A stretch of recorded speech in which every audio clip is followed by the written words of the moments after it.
चलिए आज एक बड़ी दिलचस्प पहेली को समझते हैं। एक ऐसी दुविधा जो इकोनॉमिक्स से लेकर हमारी रोज की जिंदगी तक हर जगह दिखाई देती है। इसका नाम है कैदी की दुविधा। तो सिचुएशन कुछ ऐसी है। सोचिए जरा, दो अपराधियों को पुलिस ने पकड़ लिया है और उनसे अलग अलग कमरों में पूछताछ हो रही है।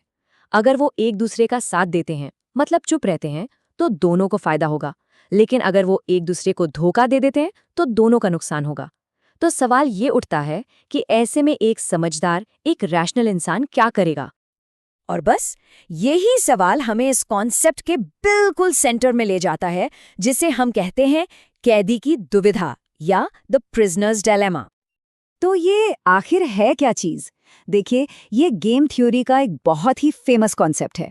ये दिखाता है कि क्यों दो पूरी तरह से समझदार लोग भी कई बार एक दूसरे का साथ नहीं दे पाते, भले ही साथ देना ही उन दोनों के लिए सबसे बेस्ट ऑप्शन हो। सुनने में थोड़ा अजीब लगता है ना? चलिए इसे थोड़ा और गहराई से देखते हैं। इसको समझने के लिए ना खुद को उन कैदियों में से एक की जगह रखकर सोचना होगा। हमें ये देखना है कि स्वार्थ का जो तर्क है, यानी कि लॉजिक ऑफ सेल्फ इंटरेस्ट, वो यहाँ काम कैसे करता है। तो कैदी के दिमाग में क्या चल रहा होगा? वो सोचेगा, ठीक है, मान लेते हैं मेरा साथी चुप रहता है, तब मेरे लिए सबसे अच्छा क्या है? सिंपल, मैं उसे धोखा दे दूं तो मैं तो सीधा आजाद हो जाऊंगा। लेकिन अगर उसने मुझे धोखा दे दिया तो तब तो मुझे भी उसे धोखा देना ही पड़ेगा, ताकि मैं सबसे बुरी सजा से तो कम बच सकूं। तो आप देखिए, दोनों ही सूरतों में उसके लिए धोखा देना ही सबसे सेफ ऑप्शन लग रहा है। तो अब इसके 4 नतीजे निकलते हैं। अगर दोनों चुप रहते हैं तो दोनों को बस हल्की सी सजा होगी, ये सबसे बेस्ट आउटकम है।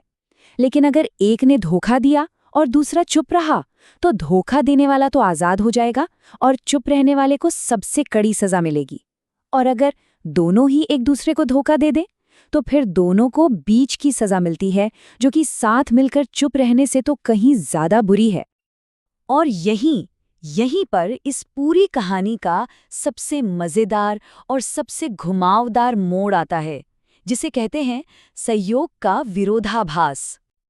तो पैराडॉक्स या विरोधाभास ये है कि एक तरफ जब कोई अकेले में अपने फायदे के बारे में सोचता है तो धोखा देना ही सबसे सुरक्षित लगता है, लेकिन दूसरी तरफ अगर दोनों का भला देखें तो सबसे अच्छा नतीजा आपसी सहयोग यानी एक दूसरे का साथ देने से ही मिलता है।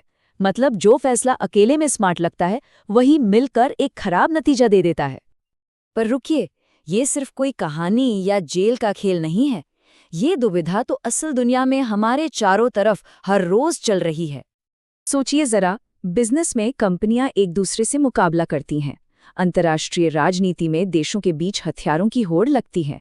क्लाइमेट चेंज को लेकर जो समझौते होते हैं, उनमें भी यही होता है। और तो और हमारे अपने पर्सनल रिश्तों में भी विश्वास और स्वार्थ की ये खींचतान तो हर समय चलती ही रहती है। तो आखिर में ये सारी बात आकर कहाँ रुकती है? ये रुकती है एक बहुत ही बेसिक और इंसानी चीज पर, वो है विश्वास, और विश्वास करने का जोखिम उठाने पर। तो अगली बार जब कभी भरोसा करने और खुद को बचाने के बीच फंसें, तो शायद इन कैदियों की कहानी याद आ जाए। ये हमें सिखाती है कि कभी-कभी सहयोग करने का जो जोखिम भरा फैसला होता है ना, वही असल में सबके लिए सबसे अच्छा नतीजा लेकर आता है। है ना सोचने वाली बात?